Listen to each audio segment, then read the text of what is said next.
Sal, so that must mean you are watching Sal Says What, filmed on location in my scenic kitchen.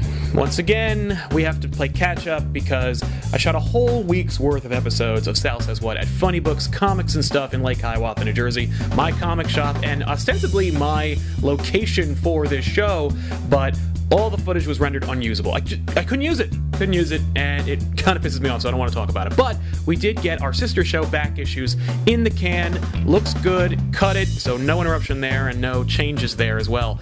But Sal Says What needed to be reshot, so here we are. Today I want to talk about Marvel's Agents of S.H.I.E.L.D., a television show that I really like, and it sometimes feels like I'm the only one, because my comic book reading community seems to have kind of a white and black opinion of the show. Either they really kind of like it or they mostly really hate it. I'm finding myself enjoying the show week after week. There's never really been a really substantially disappointing moment for me, and I'm kind of in the dark about why there is such vitriol against the show. So I kind of wanted to talk about the show myself. Now, if you're not familiar with Agents of S.H.I.E.L.D., since Disney owns Marvel, they have their own channel in the form of ABC. They said, hey, let's take some money, let's invest it into a television property using the super spy espionage department of S.H.I.E.L.D. and make a show out of it. There's going to be about regular people and their struggle to live in a world like the Marvel Universe. And that I kind of found to be really an interesting premise, and I was really totally on board.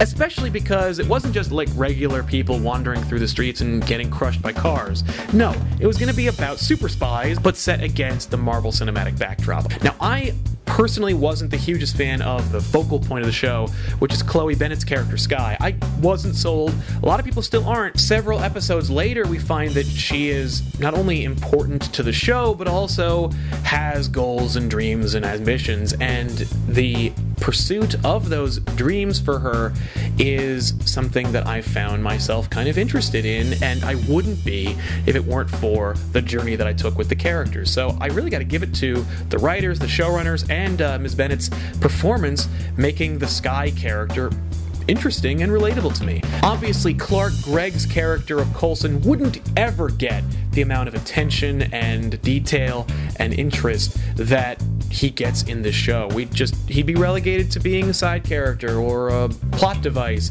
And now we really get a chance to see Mr. Gregg play with the space that he's given, and he's done a wonderful job. I think everybody agrees. Even if they hate the show, they love Coulson. Now, it's a big cast. You got a cast of about 6 people, all of whom have their own ambitions and desires, and they all do a great job of conveying their own individual struggles. Ming-Na Wen, for example, does a great job with the Melinda May character. I think she's another breakout favorite for fans. But she also really is fun and mysterious, and I love that character. Bill Paxton is back in something, and it's great to see him doing what he does best. Really, all the supporting characters, like Saffron Burrows as Victoria Hand, which is a really, really new, smallish character that I love seeing realized in this Marvel Cinematic Universe. It's really terrific to see her, and she's doing a great job with the character. Additional characters, Ian DeCastecker and Elizabeth Henstridge, were originally kind of interchangeable, but the show and the actors have done a wonderful job of taking those characters and going in divergent directions with them. I'm still not entirely sold on the Brett Dalton character of Agent Ward. It just, he seems a little bit too distant and a little bit too underwear model-y for me, but I kind of feel like it's deliberate in the scope of what's happening in the most recent episodes and the Captain America movie, which I will not spoil here.